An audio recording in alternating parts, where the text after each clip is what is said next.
Hi, it's Patrick Hutzel from intensivcarehotline.com, where we instantly improve the lives for families of critically ill patients in intensive care so that you can make informed decisions, have peace of mind, real power, real control, and so that you can influence decision making fast, even if you're not a doctor or a nurse in intensive care.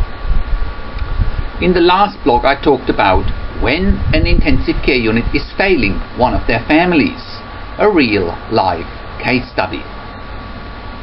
You can check out the last blog by clicking on the link below this video.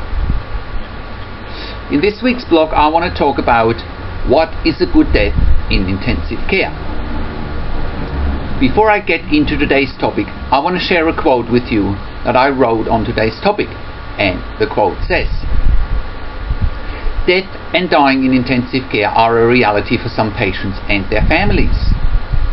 Most statistics suggest that around 6 to 10% of all patients in intensive care don't survive their stay in intensive care. Those statistics don't mention the quality of death and dying in intensive care, nor do they mention how many of those deaths could have been prevented in the first place. The statistics also don't mention how many of those deaths have been real versus perceived end-of-life situations. The statistics also don't mention what families in intensive care and their critically ill loved ones would see as a good death in intensive care, and the families are the ultimate stakeholder in all of this. Even in this day and age, families of critically ill patients in intensive care are not being asked as to if, when, or how they would want their critically ill loved one to die, in which circumstances or in which environment they want to die. Most surveys in first world countries suggest that 75% of people want to die at home if given a choice, and yet less than 15% actually do die at home, making an institutionalized death all the more likely for the majority of the people dying in intensive care. Especially in this day and age, in the 21st century, and in first world countries such as the United States, Canada, United Kingdom, Ireland, Australia, and so on, and with services like intensive care at home readily available, death and dying, even for most intensive care patients, should be done in an environment where they and their families want to be, rather than approaching death in a one-size-fits-all institutionalized intensive care environment.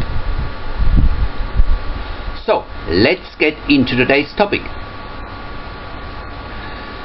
Death and dying in intensive care are not sexy topics, and yet it's on top of mind for everyone who has a loved one critically ill in intensive care, and it's on top of mind for most health professionals in intensive care dealing with critically ill patients and their families. Even though most patients in intensive care do survive their stay, there's still a significantly large number of people dying in intensive care.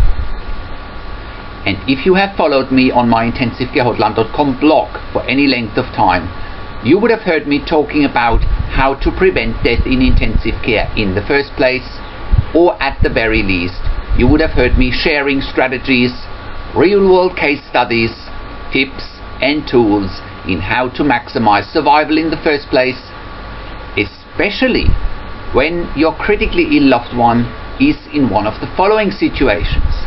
Your loved one is either very unstable and in a very critical condition, they are in a life-threatening situation, or they are not waking up after an induced coma, or your loved one might be in intensive care for long-term treatments and long-term stays, including long-term ventilation. Your loved one may be having a severe or traumatic head or brain injury. Your loved one may be threatened with an NFR, not for resuscitation, or DNR, do not resuscitate order. Or your loved one may be in a situation where the intensive care team suggests that a withdrawal of treatment or a limitation of treatment might be quote unquote in the best interest for your critically ill loved one. Or your loved one may even be approaching their end of life in intensive care. And besides those challenging, difficult and often heartbreaking situations, you would have also heard me talking about how to make meaning out of any situation in intensive care. So, therefore, after you and your family have ruled out that there are no other options besides your critically ill loved one inevitably approaching the end of life in intensive care, you definitely do want to make sure that you and your family are making sure that your critically ill loved one can have as close to a good death as possible, because it matters. So, you might be wondering, why should I be the one telling you about what a good death is in intensive care? Well, to give you more context, after more than 15 and nearly 20 years intensive care nursing experience in 3 different countries, where I literally worked with thousands of critically ill patients and their families, where I have also worked as a nurse unit manager for over 5 years, and with now counseling and consulting families in intensive care on a day-by-day basis here at intensivecarehotline.com, I have heard over and over and over again that families don't want their loved ones to die in a sterile, institutionalized and often depressing intensive care environment. So, and that's only fair enough. Who wants to part with a loved one in memory of having them passing away in intensive care, where everybody but the family is calling the shots? Who wants their loved one to pass away in an environment where the intensive care team has policies and procedures that can only facilitate dying in a sterile, institutionalized and depressing intensive care environment? Who wants their loved one to die in an environment where intensive care teams are trying to have a one-size-fits-all approach to dying? Because a one-size-fits-all death or end-of-life situation doesn't take your and your family's needs into consideration. And whatever your needs are, whether it be cultural, spiritual or religious or something else entirely, shouldn't be left in the hands of intensive care teams who are often only interested in pushing their agenda. So you may be wondering, what is their agenda? Their agenda and their needs are often disguised in this agenda that you and your family simply have no clue about, unless you're doing your research. The agenda of an intensive care team often has nothing to do with getting your needs met, and their primary goals are often to maximize their financial benefit, to manage their scarce, precious and in-demand intensive care beds, to do profitable and often ethically questionable medical research, managing their hierarchy and their politics, and the list goes on and on. And in fact, I have written an ebook about it, the 10 things you didn't know are happening behind the scenes in intensive care that hold you back from having peace of mind, control, power and influence whilst your critically ill loved one is in intensive care. So you can check out that ebook and the video in the written version of this blog, where I put a link. So, in fact, you and your family wanting to have an end-of-life situation on your terms is certainly not on the list of the intensive care team's hidden agenda. I believe that it's crucially important that if you are dealing with an inevitable end-of-life situation, which really means you have left no stone unturned in order to prevent death, irrespective of what the intensive care team says, you would want an end-of-life situation on your terms, and you would probably want it in your loved one's home or in your family home, rather than in a sterile, depressing and institutionalized intensive care unit. To give you even more context, I know from my clinical practice in intensive care as well as from my one-on-one counseling and consulting practice here at intensivecarehotline.com. Most people wanting to opt for an end-of-life situation outside of intensive care, if possible at all. Now, some of you may know that I also run, own and operate a home care nursing service, Intensive Care at Home, and we can provide such palliative care or end-of-life services in the home for intensive care patients. And this is a win-win situation. Given that most intensive care units are focusing on minimizing length of stay in intensive care anyway, we have created a win-win situation that is of benefit to all stakeholders. Think about it. You can get an end-of-life situation on your terms, where all of your and your family's needs are getting met, and the intensive care unit is also benefiting by freeing up their beds and by saving money and other resources. The cost of a $5,000 to $6,000 per bed day ICU bed is coming down to around 50% of the cost, and it's a much more patient and family-friendly environment. It makes perfect sense, and it's consumer driven. In fact, it's a no-brainer. Intensive care at home can successfully provide such services with much success and with real peace of mind, control, power and influence for families. And also after families in intensive care have made an informed decision about what they want. Therefore, the answer to the question, what is a good death in intensive care, is an outside of the box answer that you wouldn't have guessed necessarily in the first place. Therefore, you and your family may familiarize yourself with the options of having your loved one at home as well when they are approaching their end of life in intensive care. Intensive care at home is also available if your loved one is critically ill in intensive care and requires long-term ventilation with tracheostomy.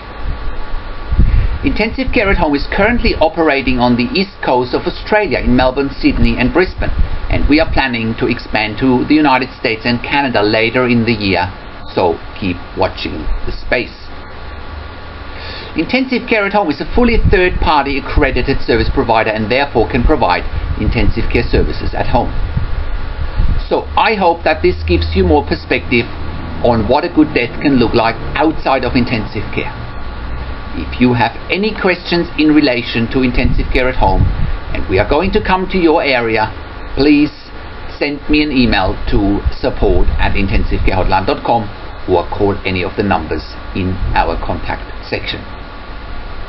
So, how can you become the best advocate for your critically ill loved one, make informed decisions, get peace of mind, control, power and influence quickly whilst your loved one is critically ill in intensive care? You get to that all-important feeling of making informed decisions, get peace of mind, control, power and influence when you download your free Instant Impact Report now by entering your email below. In your free Instant Impact Report, you learn quickly how to make informed decisions, get peace of mind, real power and real control, and how you can influence decision making fast whilst your loved one is critically ill in intensive care. Your free Instant Impact Report gives you in-depth insight that you must know whilst your loved one is critically ill or is even dying in intensive care. Sign up and download your free Instant Impact Report now by entering your email below. In your free Instant Impact Report, you learn how to speak the secret intensive care language so that the doctors and the nurses know straight away that you are an insider and that you know and understand what's really happening in intensive care. In your free report, you will also discover how to ask the doctors and the nurses the right questions, discover the many competing interests in intensive care and how your critically ill loved one's treatment may depend on those competing interests, how to eliminate fear, frustration, stress, struggle and vulnerability even if your loved one is dying. You get 5 mind-blowing tips and strategies helping you to get on the right path to making informed decisions, get peace of mind, control, power and influence in your situation. You'll get real-world examples that you can easily adapt to your and your critically ill loved one's situation. How to stop being intimidated by the intensive care team and how you will be seen as equals. You'll get crucial behind-the-scenes insight so that you know and understand what's really happening in intensive care and how you need to manage doctors and nurses in intensive care, and it's not what you think. Thank you for tuning into this week's blog, and I'll see you again next week in another update. Make sure you also check out our Your Questions Answered section, where I answer your questions, or simply send me an email to support@intensivecarehotline.com with your questions. Or you can call me, find international phone numbers on our contacts tab. Also, check out our ebook section, where you get more ebooks, videos and audio recordings, and where you can also get one-on-one counseling and consulting with me via Skype over the phone and via email by clicking on the email and phone counseling tabs on the top of the website. This is Patrick Hutzel from intensivecarehotline.com, and I'll see you again next week in another update.